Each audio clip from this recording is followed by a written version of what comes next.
Assalamualaikum dan salam sejahtera. Dalam video kali ini, kita masih lagi mempelajari bab 7 sukatan serakan data terkumpul. Standard pembelajaran untuk kali ini adalah untuk membina dan mentafsir plot kotak bagi suatu set data terkumpul. Okey, plot kotak kalau untuk pelajar DLP kita panggil box plot. Okey, kita dah pernah belajar masa tingkatan 4 macam mana cara nak lukis plot kotak. Sebenarnya kita dah diajar, tapi kali ni kita kena guna semula pengetahuan yang ada tu lah, ataupun cikgu akan tunjukkan semula lah. Kita akan lukis semula plot kotak. Bagaimanakah membina dan mentafsir plot kotak bagi suatu set data terkumpul? Plot kotak ialah satu kaedah untuk memaparkan kumpulan data berangka. Okey, berangka maksudnya bernombor lah.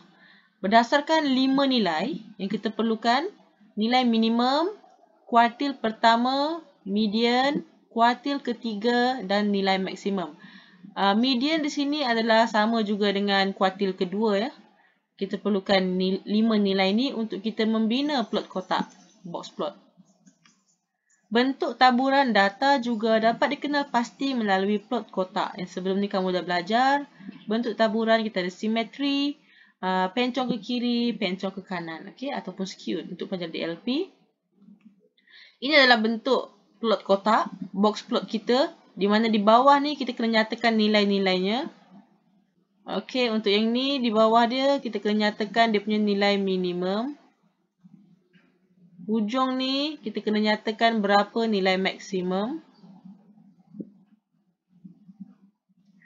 Di sini kita punya Q1, aku kena label lah sebenarnya, Q1, median, Q2 dan seterusnya di sini adalah Q3.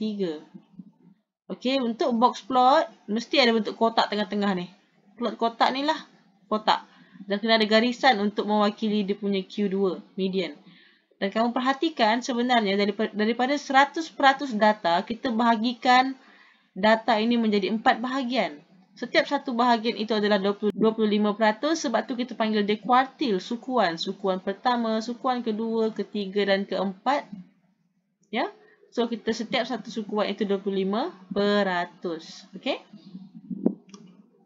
Bentuk taburan bagi plot kotak. Yang pertama, taburan simetri. Simetri, okey, ada istilah baru di sini. Bukan baru pun lah, dah pernah belajar lah sebelum ni. Sungut. Garisan ini kita panggil sungut sebenarnya. Ataupun untuk pelajar DLP, ia disebut whisker.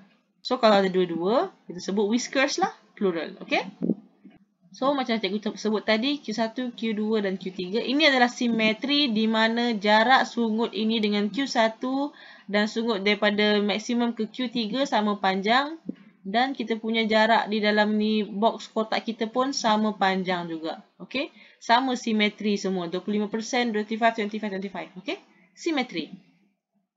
Garis median berada di tengah-tengah kotak dan sungut adalah sama panjang.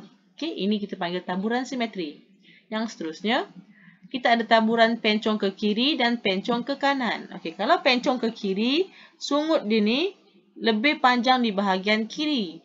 Kalau pencong ke kanan, sungut dia lebih panjang di bahagian kanan. Okey, garis median memotong kotak menjadi tidak sama saiz. Tidak sama saiz, okey?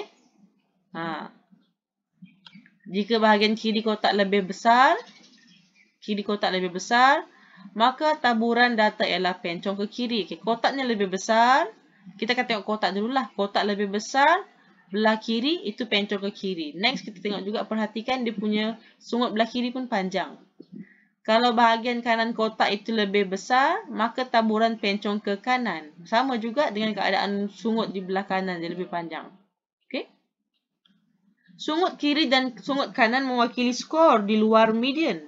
Okay. Jika kotak dibahagi dengan saiz yang sama, tetapi sungut kiri lebih panjang daripada sungut kanan, maka taburan pencong ke kiri dan sebaliknya. Okay. So, jika awak mengalami situasi di mana Q2 di tengah-tengah, ya, kotak itu sama bahagian dibahagikan oleh Q2, kita akan tengok dia punya sungut. Sungut ni pun salah satu kriteria yang menentukan taburan itu pencong ke mana, kiri atau kanan. Okay. Kita lihat contoh. Ogif di sebelah menunjukkan bilangan unit tenaga yang digunakan oleh 80 isi rumah dalam 1 bulan tertentu.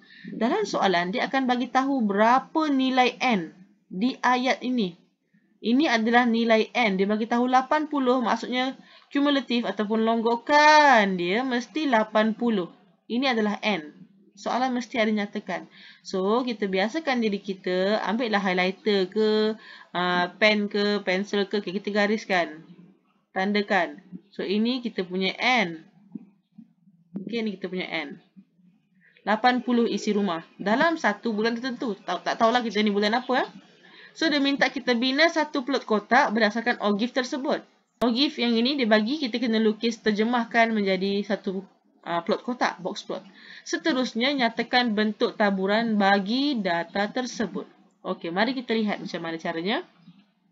Okey, penyelesaian yang pertama, kita kan perlukan 5 nilai untuk box plot, untuk plot kotak. Nilai minimum, nilai maksimum, okey, Q1, Q2, Q3. So, nilai minimum maksimum bersama juga dengan Q1, Q2, Q3. Kita bukannya cari kita cari yang sini. Memang kita cari guna kekerapan. Tapi jawapan dia adalah berpandukan paksi X. So, awak tengok sini paksi X awak. Minimum adalah pada 50. Okey. Tenaga elektrik yang paling minimum digunakan adalah 50 unit. Paling maksimum digunakan di sini adalah 450 unit. Okey. So, daripada OGIF, nilai minimum kita tulis 50, nilai maksimum 450. Okay. So, next kita nak mencari Q1. So, daripada sini kita tengok kedudukan Q1 adalah 25% daripada N. Iaitu 1/4 darab 80, kita dapat 20. Okay, kenapa dia kata Q1 170? Macam ni ya. Kita lihat pada kedudukan 20 di sini. Awak guna pensel, awak tarik dia ke arah graf OGIF awak. Okay. Dia akan sentuh OGIF ni tau. Kita tarikkan nilai ini ke paksi X. Dan kita baca nilai di sini. Berapa nilai di sini? Okey, kita kena tengok skala. Skala kita ada berapa petak kecil kat sini? 1, 2, 3, 4, 5. So, kita ada 5 petak kecil yang mewakili 50. Pertambahan 50 kan? 50. Maksudnya satu petak kecil adalah 10 unit. Sini kita ada 150 tambah 2 petak kecil. So, itu adalah 170 unit. Okey, kita baca dia ya. Skala tu.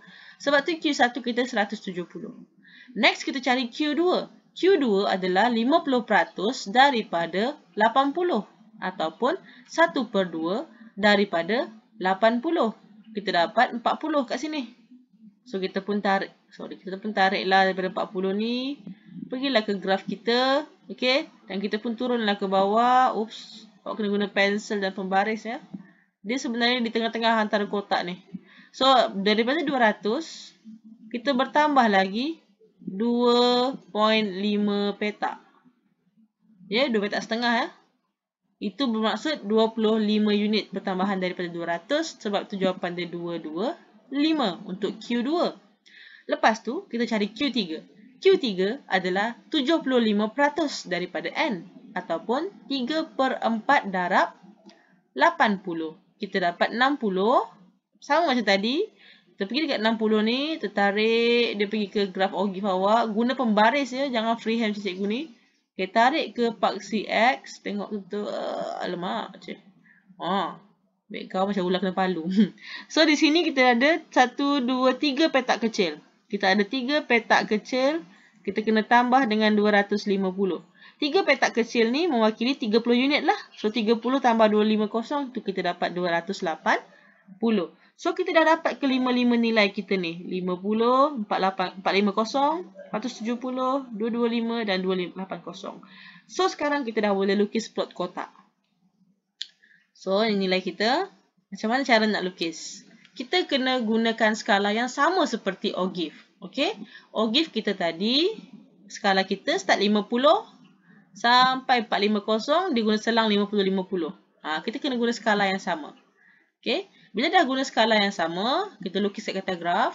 Kita tandakan semua kedudukan yang kita dah cari. 50, nilai minimum, nilai maksimum 450, Q1, Q2 dan Q3. Tandakan guna dot.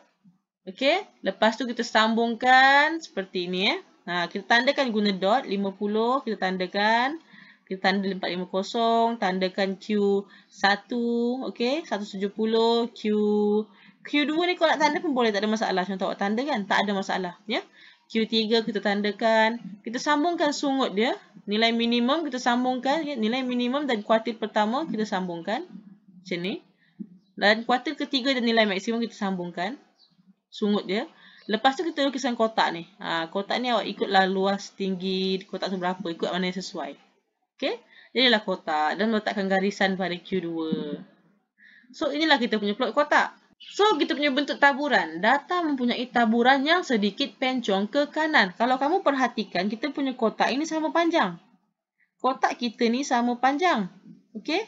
So, kita lihat dia punya sungut. Sungut dia punya whisker. Whisker dia lebih panjang belah kanan banding kiri. So, sedikit pencong ke kanan. Kenapa ada perkataan sedikit pencong ke kanan? Sebab perbezaan dia dengan kiri ni tak banyak. Sedikit je beza dia. Okay? Dia sedikit pencong ke kanan. Kalau yang betul-betul pencong ke kanan tu dia lebih berbeza sikit berbanding yang belah kiri. Okay, ini sedikit pencong ke kanan. Okay. Kita lihat contoh yang berikutnya. Ogif di sebelah menunjukkan jisim dalam gram bagi 90 biji belimbing yang dicatatkan. Okay, ni cikgu dah buat simple lah. Cikgu dah ambil, ni semua cikgu ambil dari buku teks. Dia dah tunjukkan semua nilai. Ya. Bina satu plot kotak berdasarkan ogif tersebut. Seterusnya, nyatakan bentuk taburan data tersebut. Okey. Di graf cikgu ni, cikgu dah tunjukkan nilai minimum cikgu adalah pada 80. Nilai maksimum adalah pada 150. Dan cikgu dah tunjukkan sini kedudukan Q1. Ya. Kedudukan Q2. Dan kedudukan Q3. Okey, macam mana cikgu dapat nilai ni? Kita lihat ya. Okey. Daripada ogif, nilai minimum kena tulis macam ni tau. Kena tulis. Okey, kita tulis minimum 80, maksimum 150. Lepas tu untuk Q1, 1/4 daripada 90 iaitu 22.5. 22.5 lebih kurang dekat sini lah. Cikgu pun drag sampai Q dekat ogif. Tarik ke bawah. Okay. Tarik ke bawah. Sebenarnya petak kita ada 5 petak. Kita ada 5 petak. Kita ada 5 petak. Tapi dia punya skala adalah 10. So, 1 petak mewakili 2. So, sini kita bertambah 3 petak daripada 110. 3 petak tu 6 lah. Tu yang dapat 116. Kita kena boleh baca skala dengan betul. Okay. Next untuk Q2. Dia adalah 1/2 daripada 90. Iaitu 45. Okay. Tarik tengah-tengah ni. Tarik ke graf. Turun ke bawah. Okay. Kenapa 1, 2, 3? Sebab 1 petak setengah. 1 petak setengah je.